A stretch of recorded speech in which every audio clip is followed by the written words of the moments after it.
Kalau belajarnya kita itu tentang rasa, mungkin segera menemukan ilmu itu. Tapi kalau belajarnya cerita sampai buyutan, Pak, nggak akan menemukan rasa. Gitu loh. Dan tidak akan menemukan petunjuk.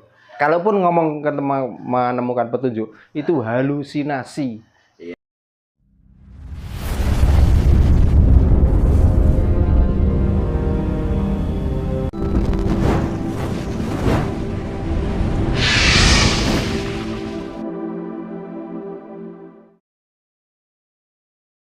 Saya membaca sebuah tulisan ya dari mungkin dari bahasa Jawa ya. Percaya disi apa ngerti disi? Nah itu. Ya. Ternyata ngerti disi. Ya jelas. Lah kalau kita nggak ngerti kok percaya sih? Kita percaya itu apa? Tapi masalahnya kita dipaksa harus percaya dulu. Masalah tahu belakangan. Itu. Kalau pengen tahu lagi, mati dulu baru kamu tahu. Nah inilah Pak masalahnya. Urusannya itu kita masih hidup tadi belajar untuk mati. Lah mati nggak usah belajar, kita sudah bisa kok. Nah untuk apa belajar itu? Jadi saya lihat dari pertanyaan tadi ya, percaya diri atau ngerti diri ini sepertinya ya inilah kebiasaan leluhur kita mesti jadi. Dan itu pelajaran tauhid yang sangat luar biasa, Pak. Oh itu. Iya. Itu masuknya ke tauhid, Pak. Iya. Supaya kita tuh nggak samar, supaya kita tuh nggak bingung, gitu.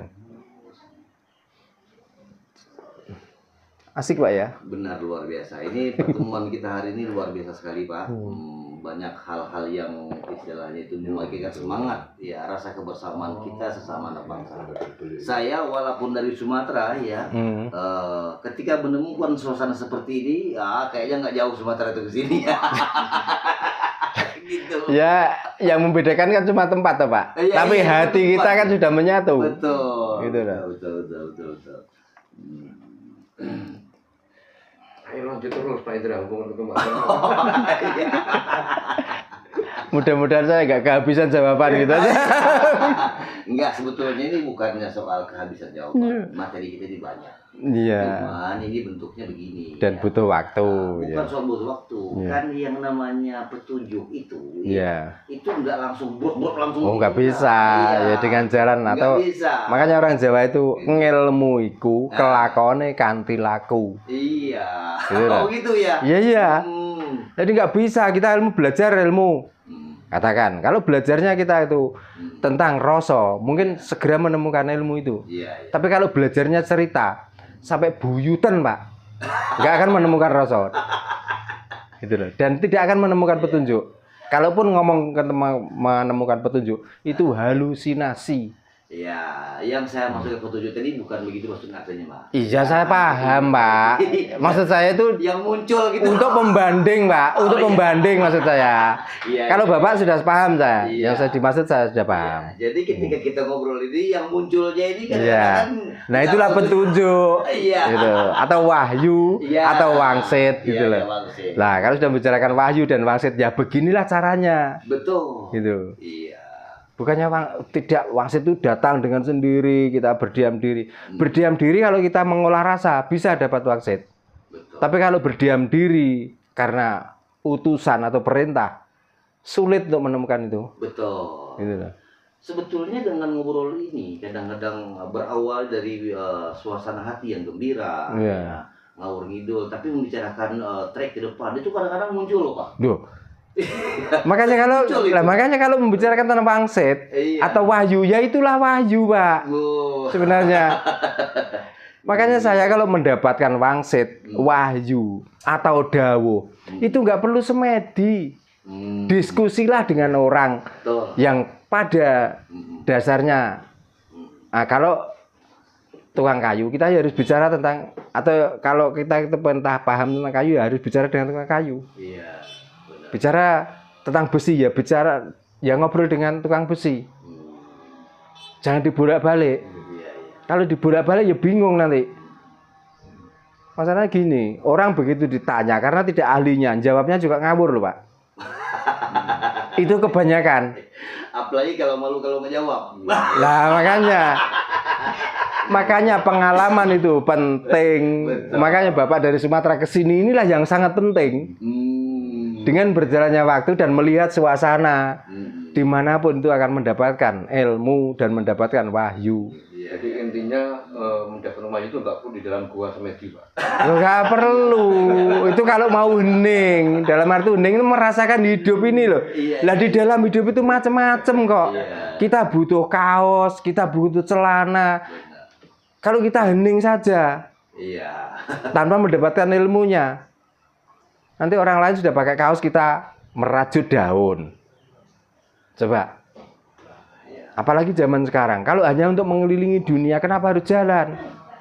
Kan nggak perlu. Kita naik bis bisa kok. Benar. Gitu loh. Kenapa kita harus belajar dengan masa lalu? Jadi sebetulnya hening itu ada konteksnya begini ya. Ini menurut yang terintegrasi pikiran saya. Iya, iya. Ketika hening itu akan tumbuh suasana yang dingin. Dingin, tenang, Ya, iya. Dingin ini akan mengundang makhluk halus. Jawabannya jelas dan pasti. Ini. Iya. Oh gitu ya. Ya jelas pasti. Dan maka terbentuklah halusinasi. Halusinasi. Kan sudah jelas. Kalau awalnya bicara seperti itu, saya mengiyakan. Tapi kalau dipotong hening adalah untuk mendatangkan makhluk halus, salah besar. Oh iya. Gitu loh. Betul. Tapi kalau itu Kalau rentetan seperti itu, betul. Gitu. Iya. Iya, iya, iya. Makanya kalau kita hening terus ketemu dengan Nyi Roro Kidul, kita ketemu dengan Sunan Bonang, Iya. ini adalah orang yang halusinasi. Iya. Apa dia lupa bahwa orang-orang yang disebut itu sudah hilang, sudah nggak ada. Iya. Gitu loh. Kalau ketemu itu sebenarnya halusinasi otak kita sendiri. Nah ini halusinasi ini berbahaya ini sebetulnya kalau halusinasi ini karena bisa mengecohkan. Ya sudah jelas Pak, makanya orang banyak terkecohkan karena halusinasi. Iya. Contohnya gini Pak, saya cerita dengan jenengan. Tadi malam Pak saya melek sampai jam 12 malam. Di sini ada orang 3. Iya. Tiba-tiba karena saya sudah berapa hari ini kan melek. Iya. Tiba-tiba di belakang rumah ini ada seperti bayangan seret gitu. Iya. Waktu itu saya takut dan bertanya-tanya apa itu. Ternyata pagi tadi saya lihat di situ ternyata ada daun jati yang terbang dan jatuh di situ. Nah kalau saya menceritakan tentang ketakutan saya, Iya. nanti orang yang kesini takut semua bahwa di belakang ini ada apa-apa. Kan gitu. Iya. Makanya lihat dulu baru percaya. Betul. Akhirnya karena tadi malam saya takut nggak berani lihat, tadi pagi sudah ada matahari saya lihat. Iya. Baru sekarang saya cerita ternyata yang tadi malam itu daun jati yang terbang. Iya. Gitu loh. Yang jatuh di bawah angin. Nah, di bawah angin gitu. Nah, kalau ditanya, apakah itu goib betul? Mana yang goibnya? Apakah daun jatinya? Ternyata goibnya itu angin, karena anginnya nggak bisa saya lihat. Iya. Daun jatinya saya lihat malah membuat yang kelihatan itulah membuat saya takut. Nah, sebenarnya mudah tuh Pak. Ilmu itu kalau pertanyaannya itu jelas dari awal, dimulai dari sini dan arahnya ke sini. Iya. Makanya kalau itu menghadatkan makhluk halus, saya iyakan dan saya benarkan. Gitu loh. Dari situlah kadang kita tuh berhalusinasi. Gitu loh. Nah, berhalusinasi kalau tentang kebenaran itu bagus. Tapi kalau halusinasi menyesatkan, itulah yang membahayakan. Makanya tadi berarti halusinasi itu bahaya. Memang bahaya kalau kita tuh nggak tahu. Betul. Gitu. Tapi coba kalau halusinasi yang benar. Halusinasi gimana? Kita tuh kepengen tahu tentang napas. Napas itu kebanyakan dari angin. Dan dari angin itu ada oksigen. Maka kita bisa hidup. Terus kita mau mewujudkan oksigen dan angin itu bagaimana? Kalau kita nggak hening. Iya. Kita kan kelarinya tinggal rasa. Betul. Ya dirasa itulah angin dan oksigen. Dan gitu aja. Nyatanya kalau oksigen itu bersih, nggak ada baunya apa-apa. Sama-sama angin, tapi kalau bau kentut. Coba. Ya, beda Nah kan lagi. begitu. Iya. Cara untuk menemukan ilmu kesejatian. Anu gitu.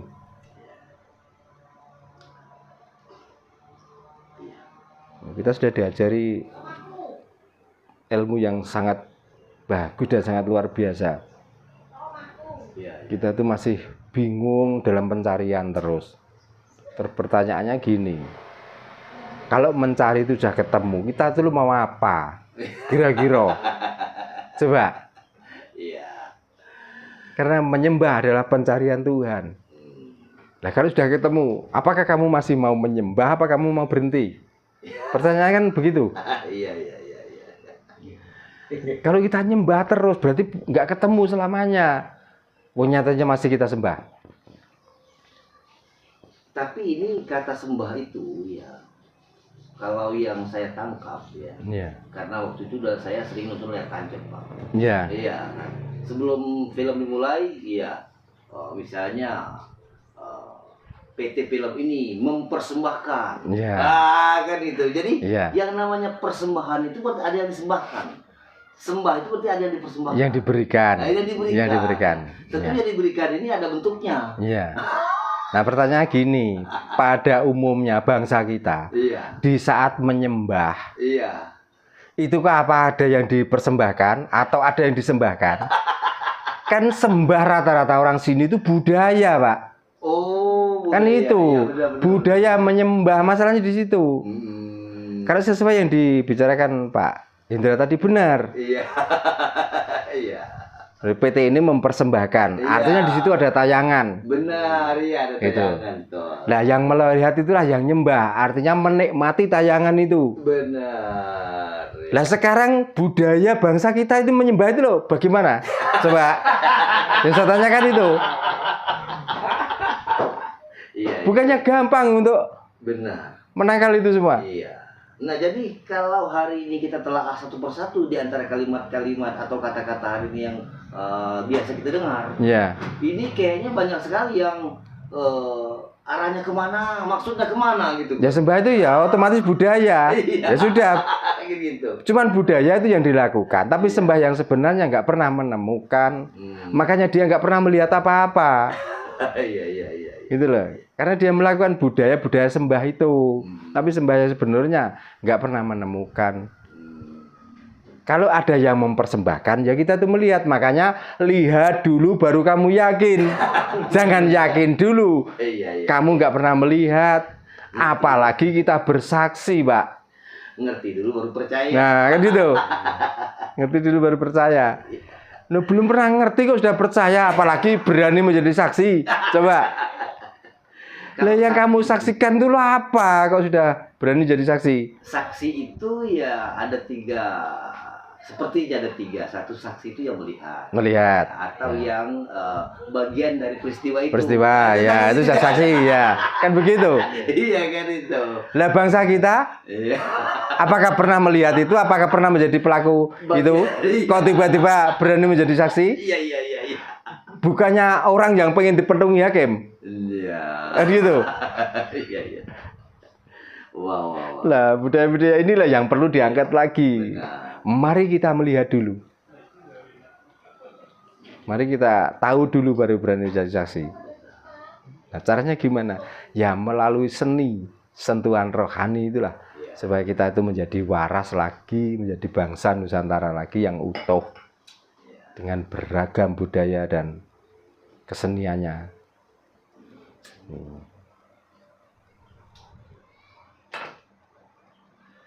Semoga ya perkumpulan yang pernah kami bentuk tempo lalu itu dengan Maaf Pak, saya putus Pak. Ya, saya nggak pernah memakai bahasa semoga masalahnya. Oh begitu ya? Nggak pernah. Oh. Mudah-mudahan semoga itu saya nggak pernah pakai. Harus ya. Harus. Gitu. Maaf ya. Ya. Maaf. Karena kita itu kepengen masalahnya. Kalau mudah-mudahan kalau diberi ya monggo, nggak diberi nggak apa-apa Pak. Sedangkan ini udah kepengen. Ini kepengen banget, harus makanya. Gitu. Iya, jadi perkumpulan yang pernah dibuat tempo lalu itu yang kami beri nama Dewan Seniman Nusantara Indonesia. Ya. Harus menjadi awal kebangkitan bangsa kita. Setuju. Nah, Tentang harus budaya gitu, bangsa ya. kita. Kalau mudah-mudahan saya meragukan Pak Indra. Jangan-jangan ini cuman apa ya? Jangan-jangan cuma. Kalau harus mau nanti kesampaian ya monggo. Kalau enggak berarti kita kurang pendukung. Cuman itu aja. Ya karena pilihan kita nggak ada lain Pak. Iya. Karena apa keadaan kita hari ini tidak ada pilihan selain anak harus itu. Lah iya makanya. Makanya harus. Sudah Entah kapan semestinya, nanti. Iya. Ya. Di antara teman sesama anak bangsa ini ya menjadi bagian daripada Dewan Seniman Nusantara tersebut. Ya. Dan itu akan pasti terjadi. Ya. Ya, karena gini, dulu zaman bapak kita, nenek kita mungkin sudah menghendaki itu, tapi karena belum terwujud, maka dari kita lah Ya. mulai. Kalau kita nggak terwujud, mungkin anak cucu kita, gitu. Makanya Terwujud juga. bahasanya harus, Pak. Sudah terwujud kok. Ya, bahasanya harus, jangan mudah-mudahan. Sudah terwujud. Iya, sudah terwujud. Iya. Tinggal action saja, ya, untuk menampilkan budayawan, budaya-budaya kita, seni-seni kita, kan, bahasa-bahasa kita diulas lagi, kan gitu. Supaya kita itu nggak pakai bahasa celemeran. Dalam arti bahasa celemeran itu bahasa lelucon. Nah, bangsa ini kelihatannya dibangun dari bahasa lelucon. Makanya seperti ini. Jadi dunia ini ya lucu terus ini, akhirnya. Udah cukup, sudah. Oke.